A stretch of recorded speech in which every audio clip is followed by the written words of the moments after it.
I mean, what other top areas that you look at when you guys are kind of like that initial like conversation? Maybe you're sitting in their conference room or having a Zoom call or something that you kind of evaluating from the first Yeah. look at it. Yeah, I think there's a few. So, and every conversation's a little different, but we obviously look for, integrity and humility. We also, can they articulate the value proposition, right? And how do they take the product and monetize it, and can they articulate that very simply and concisely and convincingly, right? Because sometimes you'd actually be surprised people aren't as confident in their value prop than as maybe they should be. Maybe they're self-conscious about it. I don't know, but are they confident about it? And then we kind of dive deeper and we say, like, is there real stickiness to this product? And is there traction in this market?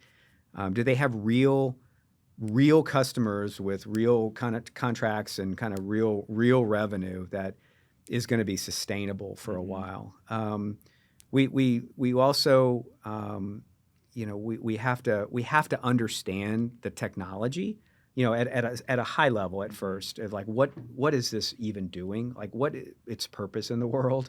Which gets back to the value proposition, but we have to understand a little bit deeper in terms of the technology. And then I would say, yeah, it has to have high growth potential. Like it can't. We're not looking for like 1x growth, 2x growth. We're looking for something, much more significant. And so unless we're convinced that it doesn't have, 3 to 5x, 3 to 10x growth potential, then we're out. Welcome to the How to Buy or Sell a Business Successfully podcast. The concepts discussed in this podcast are for informational purposes only. No attorney-client relationship is intended or formed by this podcast. No legal advice is intended in the substance of this podcast. Feel free to check out our website, www.goforemanlaw.com. Enjoy the show and welcome your hosts, Jake Wayman and Sam Foreman. Welcome back to another episode of How to Buy and Sell a Business Successfully. Our goal here is to help our listeners have a great transactional process, whether that's buying a business or selling a business, and just learn more about things that they can do to improve their business along the way. My name is Sam Foreman. I am one of the hosts here, founder of Foreman Law, and one of the best things that's going on in my life right now is just getting to see my kids learn on a regular basis, and also getting to play superheroes with them. They like to play superheroes early in the morning, late at night, in between, pretty much just all the time. But every superhero needs a villain. And fortunately, that is me. Yeah. So I think I've been able to cover up most of the bruises so far. But yeah. And with that, I'll pass it to Jacob. Yeah, thanks, Sam. My name is Jake Wayman. My wife and I are the owners of the Orange Theory Fitness Studios here in Wichita, and also am a fractional business development executive for Wayman Consulting. Serve companies like Infinity Capital Partners out of Oklahoma City, and also my family's company, Citywide Facility Solutions, here in Wichita.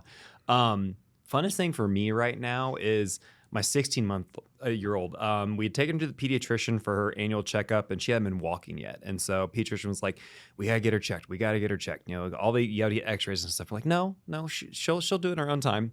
Sure enough, about 2 weeks ago, she got up and walked, and now she's running everywhere. And and she's a handful. I think she's going to be the craziest of all my kids from an activity level. So it's been awesome, and she loves snacks, and everything is bite. No matter if it's a drink or if it's food, everything's bite. And so she loves cheese sticks and Cheez-Its right now, are like her go-to right now. But anyways, love having my family and seeing them grow up. It's fun. But it's awesome to be joined today with Scott Flucke. Scott and I met a handful of years ago at church, actually through City Life, and then stayed connected through the years. But most recently, he left his time at Coke and now is a partner at Highmount Capital. And won't steal his thunder, but I'll just kind of turn over to you, Scott, to introduce yourself and a little bit about your background. Sure. Well, thanks, guys, for having me.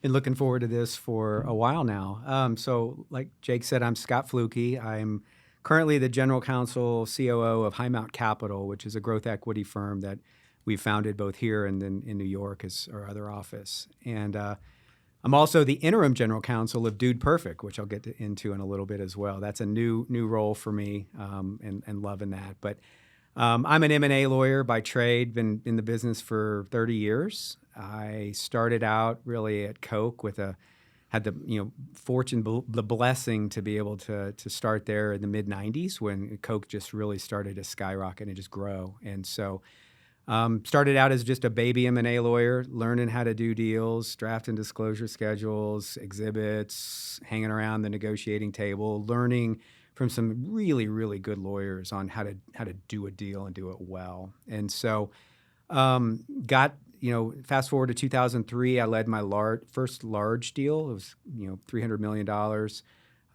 and that was very successful. And it just kind of went from there, and had about 15 years of leading the team. We had a number of professionals that would just lead deals. That's all we do. We do 50 to 60 transactions a year, hundreds of billions of dollars of growth, capital that we invested for the shareholders. And then I left in 2022, late 22. I just felt like it was time to go do something different. I didn't know what I was going to do, but God had a different plan for me, and I'll kind of get into that in a little while. Yeah, sounds good. Well, kind of, you have your time at Coke, but like, how did Highmount come to be? I mean, I know a little bit of the backstory, but very interesting. I mean, you didn't, after your years at Coke, you weren't ready to jump into something different. You were kind of just like hanging out. How did Highmount come to be? Yeah, so I actually retired, and so turned in my retirement notice, and about 2-3 weeks later, my neighbor, Jason Illian, popped out of his house. I was actually on a walk, just kind of clearing my head, thinking, praying, thinking about what I'm going to do next. And he shared with me his vision for Highmount Capital, which is basically it's a growth equity firm. And he already had a number of anchor investors lined up. I loved his vision. He had a partner as well, which I got to know and just love like a brother. And so we launched in January of 23, our fund side. And so that we look for businesses that usually have between 10 and $50 million of ARR, good product market fit, sticky customers, generally in the technology-enabled world. We like software. We know it. Jason was a 2-time software company founder and sold him, and so he knows software. But that's the fund side. The kind of private equity side is much more opportunistic. And so our first large transaction was Dude Perfect, and that was we closed on that in March of this year. Very cool. Well, and like with Dude Perfect, I mean, that's such a well-known name amongst, and not only if you were just a teenager or younger, but I mean, Sam and I's age, your age, like people know what the Dude Perfect name is. And, how like that's like your first investment is Dude Perfect. Yeah, I mean, that's crazy. It's like, that doesn't come out of, anywhere. I mean, that had been built over some relationships, those sort of things. But, talk about the investment story that came about with Dude Perfect and kind of where, the overall how it fits into your investment strategy. Yeah, so we had this deal come to us from 2 different of our investors. These are large family offices that in many instances are kind of understaffed. And so they asked us, they said, hey, this is something interesting. Can you unpack it for us? We said, absolutely, right? We'll do it for free and we'll just unpack this thing. And so we spent about 3 weeks studying it, built a model, really liked the fundamentals of the business, and then we went down and met the dudes and loved them even more. It was great. So we went back to our investors and we said, we think that this is viable. Number one, number two, that they have 3 offers on the table, and we're probably not going to get there in valuation for beat any of them, but we think we can structure a deal that's, from what we've learned from the dudes, a win-win for them and for us. And so we went back to the dudes and we said, this is what we can offer, and this is the structure. And they said yes, and off we went. And so it was certainly, we had no right to win that deal. But I think the one lesson I could learn in that is that we really listened to what they needed. Like we went down there with just an open heart, open mind, and said, what do you guys want and need? and then went back to our kind of drawing table and structured something that fit those needs and that worked for our investors. Right. Well, I love that you pointed that out, because I mean, we were working with a lot of folks, or a lot of our listeners are folks that are doing deals, where they've got, maybe not as recognizable of a household name like Dude Perfect, but I love what you just highlighted was that people have they think about value differently. Oh yeah. And while most people have money on the scorecard somewhere, usually towards the top, it's not the only thing. No. And that it sounds like, and tell me if I'm interpreting this correctly, that part of what helped you get that deal was that you took the time to develop a relationship and understand, hey guys, what's most important to you? Yeah. Tell me what you value most. And then you designed a offer around something that optimized your value and their value, but based on that relationship and that information. That's exactly right. Yeah. It's just listening, right? Zipping your mouth, listening, thinking, and trying to, meet their needs. Right? Yeah. And I've never done a deal before that was successful where it was just kind of, you just steamroll somebody, right? Right. You have to, right. I mean, and you know this is like you have to sit and it's a give and take, but you have to listen. And the best people that I've ever come across in terms of at the negotiating table, the ones that just sat and listened and then structured a thought, structured a proposal or counter proposal, and that's typically how the good deals get done. Well, as you kind of think, you have this was more on the private equity and the growth capital, but what's the investment philosophy of Highmount Capital? I mean, you've done this deal. Now you're moving kind of forward. I mean, you can talk about your involvement with Dude Perfect right now, but how does it fit in the overall investment philosophy of Highmount Capital as an organization? Yeah. We have two branches of the firm, right? So we'll call it the fund side and then the private equity side. The private equity side is very opportunistic. Okay. And we have a huge kind of origination network of mainly like our investors that come to us and say, hey, what about this? Can you guys look at this? And so we constantly look at those kinds of deals in various spaces, like not just creator kind of media, entertainment. It's a variety of spaces. The fund side's a little different, and that is we're raising a fund. It is, think about it as a fund that invests, we'll call it $150 million, $125 million. I don't exactly know where we're going to end up. We typically invest in the B or C round, right? We make investments between $5 and $15 million. We're one of 50 people on the cap table, and these, like I said before, they're companies with real, recurring revenue, real product market fit. They've de-risked quite a bit to where they're not. We do not get in early stage companies. We won't touch them with a 10-foot pole. Okay. SaaS, enterprise software, marketplaces, big data, cloud infrastructure, B2B stuff. We like that. Usually stickier customers. And so that's the two branches of the firm today. Yeah. We'd like to get in someday to maybe real estate. We'd like to, we envision this firm, having multiple kind of disciplines over time, but we're getting ahead of ourselves a little bit. Yeah.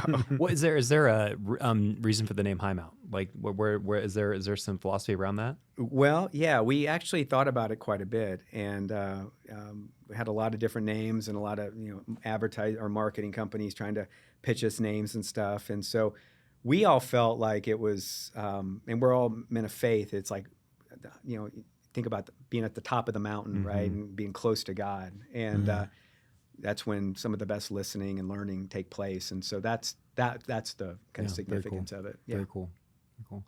We'll kind of go back on the Dude Perfect. You'd mentioned in your introduction that you're serving as the interim general counsel right now for Dude Perfect. So, and Dude Perfect just made a hire of their CEO, yes. Former MBA executive. And so talk a little bit about your current involvement and what you're doing to help them as they kind of progress forward. Yeah, well, kind of backing up, like when we started to talk to the dudes, they were paying the light bill and they were running HR issues and having to go, draft up an offer letter to go hire some, creator. And so they bootstrapped this thing totally. They had no help. They didn't even have anybody to make travel arrangements for them. And so we went down there. No. Yeah, it was pretty eye opening. And so the first thing we did is we're going to hire a CEO. We're going to hire a real quality CEO. And so we went through 250 people, and finally landed on Andrew Yaffe, who was probably one of the top guys at the NBA. So I don't exactly know where he stood with like Adam Silver, but he was one of the top guys at the NBA, and we were fortunate enough to pick him off. And so he's been there in the job 3 weeks, and so maybe a month now. And so there's so much coming at us right now in terms of offers and activity, and not only with the capital infusion of the business, but his hire, it was a big splash. So he just need help. So I'm down there a couple times a month, and I just do whatever I can to help him. Not to mention just all the legal stuff that's going on as well. I mean, all the contracts, and we're trying to build an infrastructure and a contract management process and all that kind of stuff. So I that's my night job right now, is kind of the GC work. Yeah. So Yeah. No, that's terrific. What does that look like? I mean, for a lot of our listeners, they're probably not really familiar with the business model that a company like Dude Perfect has. Yeah. Can you tell us a little bit more about that? And yeah. So these guys, they started out doing a trick shot that went viral and they were a couple months later, they were on Good Morning America, and it went from there. They posted it on YouTube. At that point, YouTube was just nobody really knew much about YouTube, 15, 16 years ago. And they have built this thing into a kind of, I would call it a behemoth in terms of media and content. They have over 115 million kind of social viewers, and we create content, right? That's kind of the prime business and we basically monetize that through YouTube and other channels.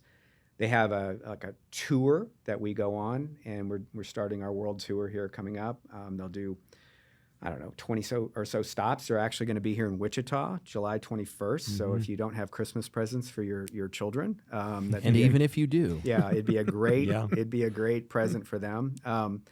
We also team up with different sponsors. And so some of our big sponsors, like Body Armor, is we're the hydration there for our hydration. And then we're looking at other kinds of merch right now in terms of a large clothing manufacturer that we would partner with as well. So we monetize through licensing our brand to those things. And then a lot of new things that are coming out that we're kind of contemplating noodling on right now and kind of framing up for the board. So there's probably 4 or 5 other verticals that we'll probably run at 3 of them next year that I'm probably not at liberty to talk about right now. So kind of leaning into like with the Dude Perfect, I mean, so obviously this is a big name. So, I mean, you probably now have lots of different potential investments coming at you now. Yes. So, how are you, leverage is a bad way of use the term, but like how are you using your investment in Dude Perfect to really filter through all the probably incoming offers you have right now? Yeah, it has been unbelievable, the different like offers and reaching out, and how about this, and partner with us here, and which is all great. It does take a lot of time to filter through that. We kind of have a quick kill mentality of just like, if something it doesn't look right, feel right, just doesn't align with the stars, we just kill it and move on. And we think that's beneficial for the proposer as well. So we're not stringing them along and so forth. And Right. So we want to be mindful of that. And so we have a quick kill mentality, and we're kind of working tirelessly to get through the day, but then also get through these opportunities and discussing them, killing or moving on. So. Yeah. No, I like that approach. I mean, I think that's, I think it's a high integrity approach, but I think it's also very effective from a business perspective. I mean, when we're talking to, as a law firm, talking to folks about, putting their deals together and filtering through that early stage process, I mean, we tell them, hey, you always want to have your deal makers and your deal breakers on the table in the LOI at the front end, because if it's, if something that's not going to work for you and you don't tell the other party, you waste your time, you waste their time. Yeah. You don't want to play those games where you just kind of drag along and hope that either it doesn't come up or that you'll have, the other party will have enough sunk cost into the process to just have to cave on the point later on. Or won't catch it. Right. Yeah. The lay low Never and wanna do pray. that. Whistle by the graveyard. Yeah. Well, Never. and Sam and I in a previous episode, we were talking a lot about the Midwest nice mentality and how that actually can be a detriment to entrepreneurs because, us in Kansas, sometimes we want to, take the meeting. We, say, hey, that's a great idea. You're onto something. But then behind their back, they're like, oh man, that was horrible. Yeah. You need to tell that to them to their face and actually give them constructive criticism. And I think that's, the quick kill mentality allows, somebody to move on, or you give them some insight. Hey, we're not looking at this, but think about this, this, and this, and giving them that feedback and moving on from it. Because I think we, again, stuck in this Midwest nice mentality. And it's also to the detriment of these Midwest entrepreneurs that are trying to grow their businesses. Yeah. Yeah, that's a good word. Yeah. I've got a question for you. When you look at like the Dude Perfect business, for example, I'm just fascinated by this story. I mean, here's a couple of guys that are just having a great time and, they go out and they do this really cool thing and then it just sort of takes off from there, which is a great story. But when you think about, for business owners that are listening, and they're thinking about, well, hey, how do I create great value in my business? What are some of the things that you take away from the Dude Perfect story, for example, about, hey, here's some of the decisions that they made along the way that enabled them to be in a position to really create something of value that positioned them to be able to have a transaction like the one that they had with you? I think I don't know the whole history of the guys because we weren't, around at the beginning, but they've iterated over time, right? They've changed. They've kind of morphed into different things. They've been willing to try new things, right? They're very, all of them are very savvy from a business perspective, and they're got a lot of courage, and so they're willing to try something and fail at it.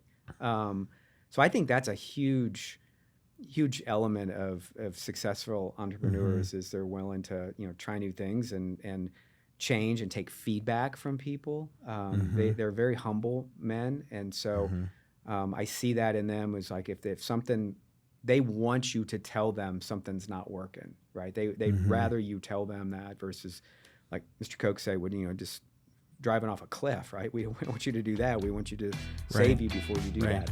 Jake and Sam here. Thank you for joining us. If you find this content helpful, please like, subscribe, share it with a friend, and especially leave us a 5-star review on Spotify or iTunes. It really helps us out a lot. Yeah, 1 star, it's on Sam. Yeah, it's definitely on me. I love that you pointed that out, that learning that they acquired and how they weren't so worried about making a mistake that they were afraid to either seek out advice. Yeah. I mean, I know this from my own, personal journey. I'm just plagued with insecurity. I don't want, I'm worried about whether or not I'm going to make the right decision. I'm worried about whether I've got what it takes. And I think a lot of business owners feel that way. Yeah. And getting over that obstacle to where we're willing to be vulnerable, get advice, go to somebody and say, hey, I'm thinking about this, but I really don't know because I haven't, experienced this before. Would you give me some feedback? Or willing to take that risk and say, hey, I'm going to give this a try. Maybe it works, maybe it doesn't, but I'm going to do it the smartest way I know, and then I'm going to learn a ton from it. And I feel like all of those things help the business make better decisions, do it more quickly, increase the velocity of that, create value through those decisions, through that learning of, okay, we learned this, but that worked, but maybe these other things don't. And then that just continues to create value over time. Yeah, just think about their decision to sell a big chunk of the business to us, right? This is their baby, right? Right. But they realize that they realize that they can't take it to the next level without some help, right? So they were humble enough to say, okay, I'm gonna give up some control here, and in return, I'm gonna get all this talent and kind of infused into this business, and that's hard to do when it's your baby, your business, you've grown it from nothing. And so I commend him for that because I'm not sure I could do that. It'd be hard. It'd be really hard, especially this has been their livelihood for 15 years. Well, I like that you use the baby metaphor because I think a lot of times people are only willing, like business owners, especially founders, are looking for people that are going to tell them that their baby's pretty. Yeah. Just, back to Jacob's reference earlier, because they think that their baby can't change. And if it's an ugly baby and somebody tells me it's an ugly baby, well, it means I failed as a business dad or something. But So I mean, I love that they've taken that approach. 'Cause I think there's so much value in that. Yeah. Because to me, it seems like, and I'd love to know if you feel like this is accurate. So much of creating value as a business owner, especially somebody who's in a founder's seat, is a result of learning and applying that learning. And if you're not bringing a certain level of humility to the table, I mean, you're just, the openness to learning is closed. Yeah. I mean, it's closed off as to sources. It's closed off as to impact, because you've now limited the source of knowledge and improvement to what's in your own head. And Yeah. I mean, it's just a math game at that point. That's one of our key elements in any investment, is that this is the leadership team, the founder, are they humble people, right?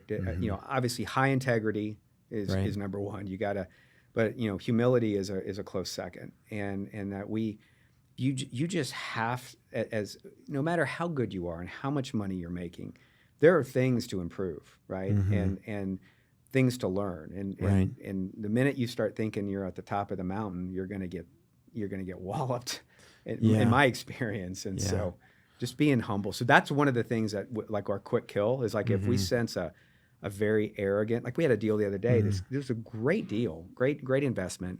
And the founder CEO was just a complete a-hole. And we were just like, I don't want to work with him. Like what he won't tell us things when chips are down, and he was just a jerk. And so we were just like, kill it. Yeah. Moved on. Yeah.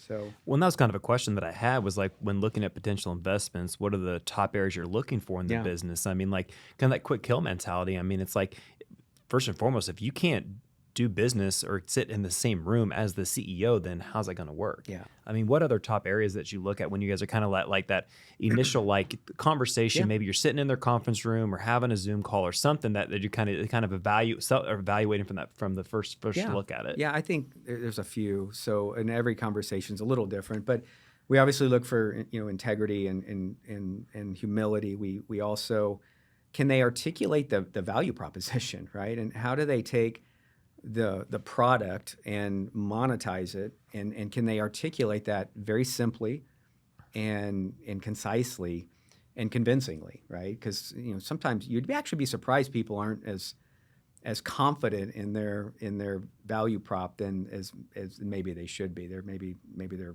self-conscious about it. I don't know, but are they confident about it? And then we kind of dive deeper and we say, like, is there real stickiness to this product? And is there traction in this market? Do they have real customers with real kind of contracts and kind of real revenue that is going to be sustainable for a while? We also we have to understand the technology. At a high level at first, like what is this even doing? Like what its purpose in the world, which gets back to the value proposition. But we have to understand a little bit deeper in terms of the technology. And then I would say, what else do we kind of on our quick kill list? Founder, business. Yeah, it has to have high growth potential. Like it can't. We're not looking for like 1x growth, 2x growth. We're looking for something, much more significant. And so unless we're convinced that it doesn't have, 3 to 5x, 3 to 10x growth potential, then we're out. Yeah. So Melissa, who you met previously, she talked about a term that they use. I mean, everybody's familiar with quality earnings, but she's actually doing quality of revenue. And actually diving in deeper to the quality of revenue, and like, because I mean, it's the quality of revenue is like, can you take this top line and grow it even more? I mean, you can figure out the efficiencies, the back office stuff, really refining that. But if there's no potential to 10x the growth of it, then what's the point? And so like that's something that she was really honing in on, was like that quality of revenue and really driving that. Where's the revenue coming from? And diving deeper and is it into real? That. Yeah, like you'd be surprised how many people play games with that, right? And so ferreting, I mean, you get that through due diligence, but ferreting that out is really important, because it could be illusory, right? You look up and you make your investment and it's all gone. Yeah. Bye. Yeah, those are not good days. Oh, that's great. I'm curious from your perspective. I mean, you talked about the evaluation that you do of kind of the talent on the other side of the table. Whoever's leading that business.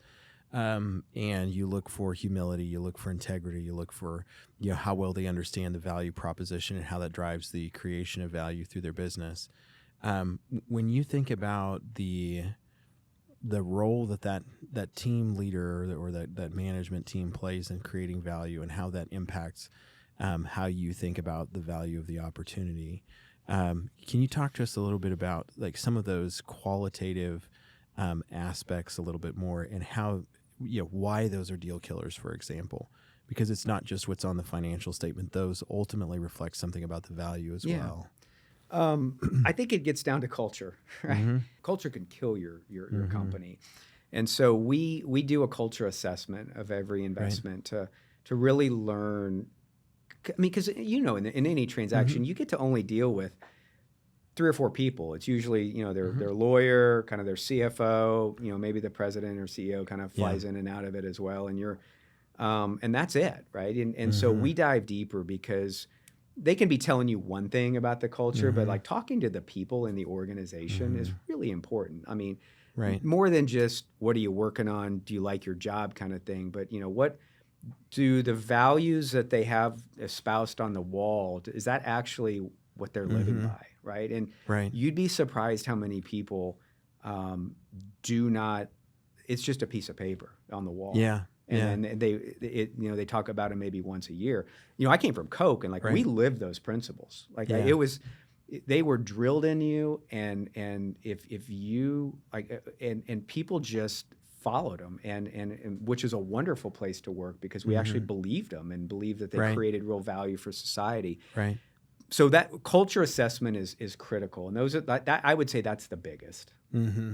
Yeah. One, and you may not have experience with it because it's just made your first investment, but how do you say they go through with a great culture assessment, but you as an investment company, whether it be on the PE side or the growth fund, how do you help them strengthen that culture or build on it, and so you don't come in and accidentally destroy it? Yeah. Well, that's one of the, I'll just use me for example. My partners and I, so we're spending at least 1 week a month down at Dude Perfect, just one of us, just to help culture along, assess, and also, help Andrew as the CEO. And so it takes time. It's not a 1 week and you're out. It's a multi-year kind of commitment when we make an investment like this to help them. And so I get to interview every C-suite employee, every single, the ones that we're actually serious about. Because we do a lot of screening and stuff. So all the C-suite employees, Jason, David, and I, my partners, get to interview them and take them to dinner, learn about them and their families. And so that's another way that we can just kind of get below the surface level of some of this. For sure. Well, kind of get off the Dude Perfect. What future goals or trends that that are exciting for you guys as you build out your portfolio through your fund and everything. I mean, and how are you positioning Highmount for that future?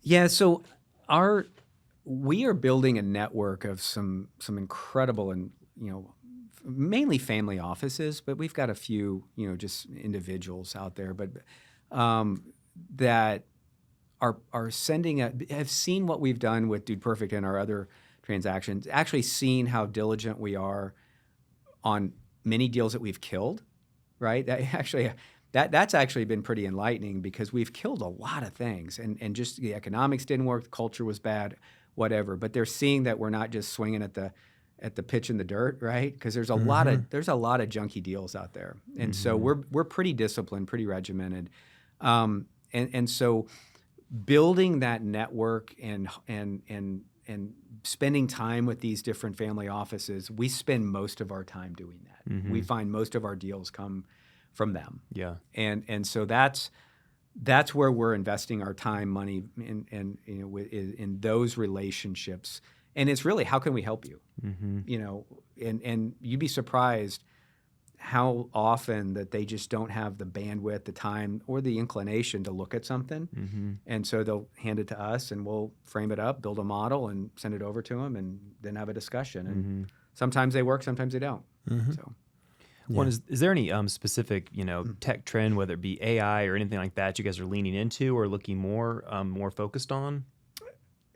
I would say media, entertainment, content creation is where we're spending most of our time. Okay. And I think that's a natural byproduct of Dude Perfect. I mean, some of the transactions and some of the companies that we're talking to right now are just mind-blowing. And so we're leaning into that. And those deals could be within Dude Perfect. They could be outside of Dude Perfect. We some of them are, billion-dollar deals. And so I don't think that would necessarily fit well within Dude Perfect, like the core business and so forth. So we're thinking about that a lot and talking to a lot of people and learning, because like we're not experts in this area. Like we're kind of scratching. We've just kind of scratched the surface, I think. So bringing Andrew on, he is an expert in this area, has been very helpful. And then we're thinking about bringing on some other people as well to build out our capability. Yeah, for sure.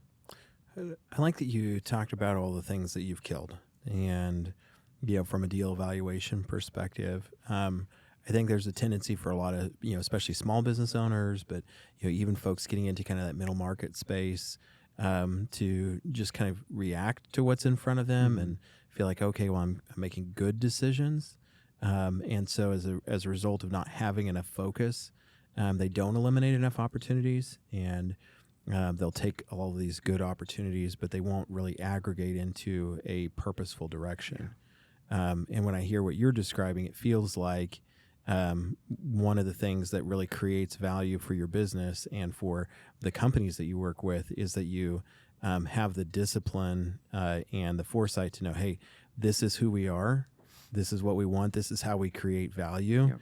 And anything that distracts us or pulls us away from that is just going to dilute the value that we're creating. Yeah, wholly agree.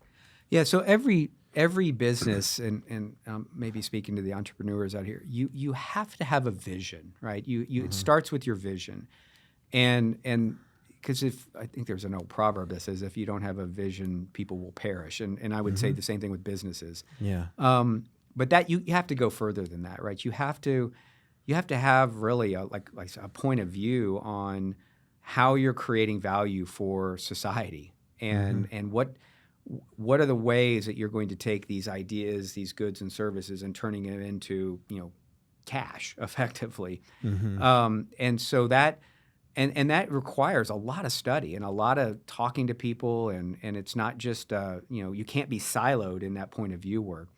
Well, from there comes strategy, right? So then you can develop, how do I take my capabilities, right? Either the ones I have today or the ones that, I'm going to go out and get some in the future, and toward this vision and create the most value, right? And so not only just kind of upside, what's the upside in it, but what's the realistic chance that I'm going to be able to do X and Y? So it's kind of a probability analysis, probability adjusted determination. And so you take your strategies that have the highest probability adjusted value, and those are the ones you chase after.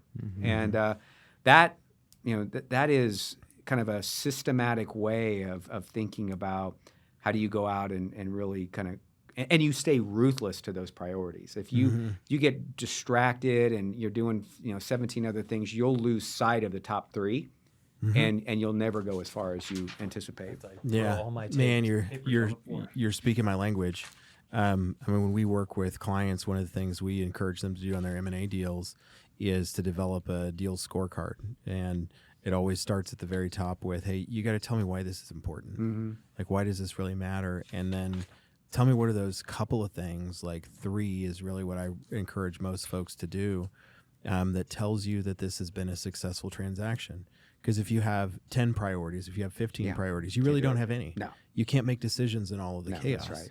And so it just dilutes the value that you're able to create. Yeah. So I love that. Do you go love back? What you said about vision. Do you go back after the deal and they score you again and say, hey, you've got an A+ on this one, but a C on that one? Or? We're a work in progress. Okay. But, that'd be really helpful. But yeah, I think that's a great suggestion. What we've started doing is when we have our kind of weekly or biweekly check-ins with folks during the process, is using those to help provide decision support of, hey, this is going on, this is how this impacts, what you said was important here, and so either you need to intentionally change these, change them on purpose, which is great, or this is the decision that you need to make that most aligns with what you said was important.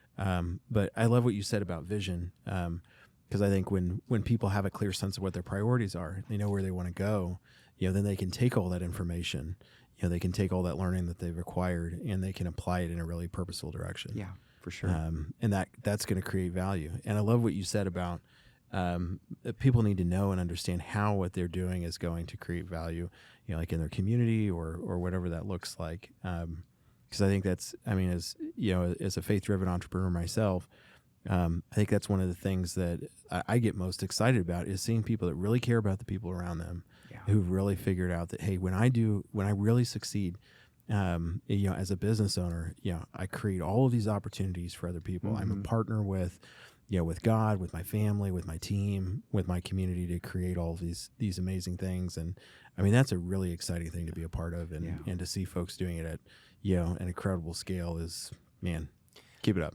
Damn, thank you. When it goes back to what Scott Redler said in our podcast a while ago, is keep the main thing the main thing. And that starts with your vision, and that is your main thing, and just keep focused on it. With Orange Theory, it's kind of interesting. We've been doing it for 5 years now, and we had a coach that didn't return with us after COVID, and he was one of our top coaches, and he actually just called us back 2 weeks ago, and he's coming back on schedule with us, and just kind of, because we were we're clear with our vision. That's what he said. He goes, I want to come back to an organization that has a mission for what they're trying to achieve in this community. And so that was actually really cool to hear that, because we just kept focused on that. So it's talking about the vision and keeping your focus on that vision too. Yeah. And there's vision. You guys have been around long enough. There's vision creep, right? You get distracted. The shiny supervillain. The shiny object, captures your attention, but you've got to stay faithful to your vision and strategies, or your it's a squirrel mentality. Squirrel. Yeah, exactly. Scott, I want to go back to something that you talked about earlier that I'm personally fascinated by, and as all of our listeners will know by now, most of the show is just things that I want to talk about because they're interesting to me. But I'm fascinated by the impact that culture has on long-term value creation. And I think, as you observed, you've worked in a organization that had very authentic, genuine, a genuine culture where they actually said and did what they believed, and the stated culture and the actual culture actually lined up. And what I feel like I observe I'll pick on the legal industry because I can, and it's the one I'm most familiar with. I feel like there's a lot of law firms, for example, that will say things like, hey, we're great for family, right? And then they'll have, but if you don't come in and work on the weekend, then you're not going to advance, and you're not going to get the opportunities, and that's going to be remembered comp time, is that you didn't work yourself to death. And there's this great dissonance between what they say is important and what they actually believe. And I think a lot of businesses have that same sort of window dressing of, hey, this is what we say, just like you said, this is a piece of paper that says all of these great things that we'd like people to believe about us and that we'd like to believe about ourselves. But I feel like there's this other component of businesses that, when it comes to the overall value creation, is you've got business model and you've got culture. And that what creates the most immediate incentives is business model. And that when business model is put in place in a way that isn't designed to optimize with culture, or at least the desired culture, ultimately the business model tells the culture what to become. And then if you're really thinking about it from the standpoint of culture is a long-term value creator, business model is something that's more, immediate incentives, structured a lot of times, is that if you really want to create long-term value, you have to focus on culture, and you have to harmonize the two sides of things. I'm curious if that's something that, as I've now provided the wordiest explanation of that in the world, is that something that you feel like you see at work in businesses when it comes to value creation, as those two sort of harmonize or create conflict within an organization? I would, maybe I'll go a different direction on the question. Sure. So when I said culture kills, I think that most of the big business blowups that I've been a part of, generally through having to investigate what the heck happened, were a culture problem, right? And if you boil it all down to the root cause, and so I think if anybody's listening to me today, I would say you have to focus intensely on your culture and kind of root out the bad apples, right? Because those bad apples who aren't getting it, won't get it, they're going to cause you pain or somewhere down the road. Trust me. And it could be something very significant, or it could be something minor, but they're going to cause you pain. And so, one of the things I think Coke did really well is they hired well, right? And there were people that we hired that didn't have our culture, and we most of the time got rid of them pretty quickly, or they exited out. So so I think really, as much as you're focusing on your business model, but you've got leaders that are walking the talk, right? You're not just bringing them into a conference room and talking about the principles. You're living them out every day. Your decisions that you make, especially when nobody's looking, are consistent with those principles. Right. And when there's gray area sometimes, and there always is in business, right? You go back to the principles and you say, what do our principles say about the move we should make here? And I think if you're not doing that as a business leader, your vision is creeping, your culture is creeping. You may not know it, but it is. And so you have to spend time, on that just every day, every week, making sure you got the right culture in place, or you're going to be in trouble. And that kind of leads into this leads into this next question. Is maybe with your answer will be the same, but is like, what advice do you give entrepreneurs that, whether they're trying to attract some investment or whatever, but like if you're sitting across from entrepreneurs, you're evaluating their business, and what advice do you typically give to them? Yeah, I would say three things. One, like, everybody's money's green, right? And there's a lot of money out there and just astronomical amounts of money, and people are throwing it around like candy. And so, and PE and VC and others like make a lot of promises, right? Not of many of which sometimes comes true. And so I think first thing is be very careful. Like, assess before you take on an investor, before you enter into a buy-sell transaction. You got to understand who's sitting across the table, and yes, they may not be there in 6 weeks or 6 months and so forth. But as a firm or as a company, like, who's sitting across the table from you, and they have to have high integrity. Like, in any deal, you kind of know the other side shooting straight with you or not. I mean, or you're falling asleep. You should know whether they're shooting straight with you. And so even if they bend the rules on small things, I would even tell guys on my team, I said, listen, if you promise to deliver a purchase agreement by Friday at 5, we're delivering it by Friday at 5, right? Or we're going to them a couple hours earlier and saying we need a couple more hours. You're not just blowing through the deadline, because a blown deadline, even self-setting deadline, you look like you're not keeping your word. So it starts with small things. I would say second is, you don't want a partner that just is kind of win at all cost. I win, you lose. You see sharp elbowed. There's lots of descriptions for this person, but that just basically take, right? Because the taking will never end, right? You want somebody who will just structure win-win solutions, like things. You can't win everything, so a deal that both people feel good about, not great, but good about, I think, is what you're, the second thing you're looking for.